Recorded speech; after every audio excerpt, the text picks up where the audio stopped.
Hello बच्चों, चलिए प्रश्न देखते हैं। समाकलन करें। हम यहाँ से समाकलन करना है x बट्टे x की घात 2 प्लस 1 गुणा में है x माइनस 1 का। तो यहाँ से इस प्रश्न को करने हेतु हमारे पास यहाँ से हमारी मुख्य अवधारणा रहेगी। मुख्य अवधारणा हम यहाँ से काम में लेंगे। समाकलन आंशिक भिन्नों में वियोजन कर करेंगे, तो आंशिक भिन्नों में वियोजन से हल करेंगे। आंशिक भिन्नों में वियोजन से हल करेंगे। तो यहाँ से हम प्रश्न को करने हेतु आंशिक भिन्नों में वियोजन करेंगे, उसके बाद हल करेंगे। तो यदि हम इसी अवधारणा के आधार पर कार्य करें तो दिए गए पद का पहले हम आंशिक भिन्नों में वियोजन करेंगे। तो पद हमें दिया गया है x बट्टे x माइनस 1 गुणा x की घात 2 प्लस 1। तो यदि हम इसका आंशिक भिन्नों में वियोजन करते तो हमारे पास मान आएगा 1 बट्टे x minus 1 plus bx plus c। बट्टे में आ रहा है हमारे पास यहाँ से x की घात 2 प्लस 1। अब हमने आंशिक भिन्नों में वियोजन कर दिया, तो दोनों पदों के हम अंशों से देखते हैं।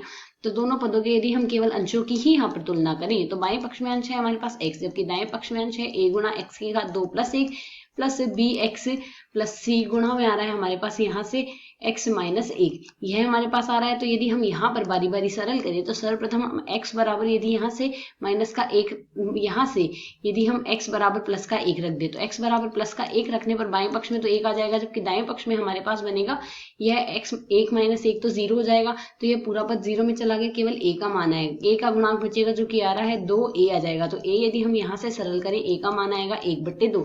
ठीक इसी प्रकार से यदि हम आगे और सरल करें तो a का तो मान आ चुका है, a का मान यदि आ जाए तो यदि हम b और c के गुणांक हमें ज्ञात करने हो तो b और c के गुणांक ज्ञात करने के लिए हमें बाकी पदों को सरल करना होगा।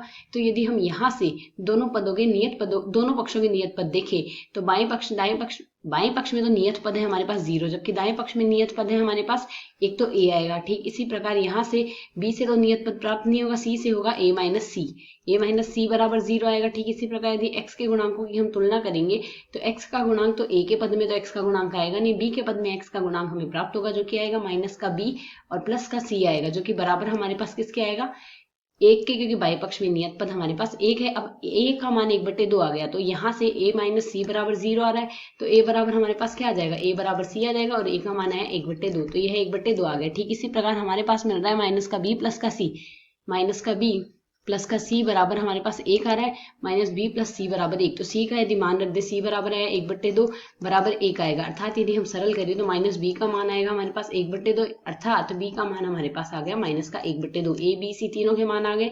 हमें ज्ञात करना है समाकलन x बट्टे x माइनस 1 चाहिए है, गुणा में x की घात 2 प्लस 1 है, साथ ही dx लगाएंगे। तो यदि हम इस आधार पर सरल करें समाकलन, हमारे पास मान बन रहा है a बट्टे, तो a का मान है 1 बट्टे 2 गुणा x minus 1 plus bx plus c लिख रहे हैं तो b के स्थान पर रखेंगे माइनस 1 बट्टे 2, x प्लस c का मान आएगा 1 बट्टे 2। बट्टे में हमारे पास राशि यहाँ से बन रही है x की घात 2 प्लस 1 आ रहा है, साथ ही हम लगा रहे हैं यहाँ से dx। तो यदि हम इसे सरल करें तो हमारे पास दाएं पक्ष में मान क्या बनेगा सरल करने पर 1 बट्टे 2, समाकलन dx बट्टे राशि आ रही है x माइनस 1।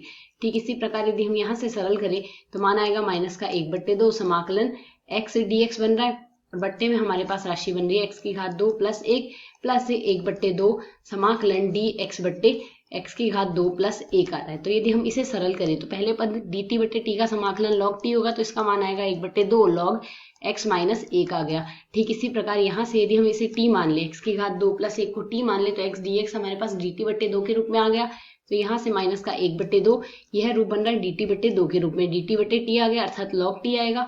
तो 1 बट्टे 2 log x की घात 2 प्लस 1 आ जाएगा, प्लस 1 बट्टे 2, यहाँ से मान आएगा tan इनवर्स x आ जाएगा, dx बट्टे 1 प्लस एक्स स्क्वायर का समाकलन tan इनवर्स x होगा, प्लस समाकलन c लगा देंगे स्थिरांक। तो यदि हम इसे आगे और सरल कर ले तो मान हमारे पास यहाँ से बनेगा 1 बट्टे 2 log x माइनस 1 माइनस में 1 बट्टे 4 log x की घात 2 माइनस प्लस 1 बनेगा, प्लस 1 बट्टे 2 tan इनवर्स x आ जाएगा, प्लस समाकलन स्थिरांक आ जाएगा c। यह आ जाएगा हमें यहाँ से दिए गए पद का x के सापेक्ष समाकलन। आशय समझ आया।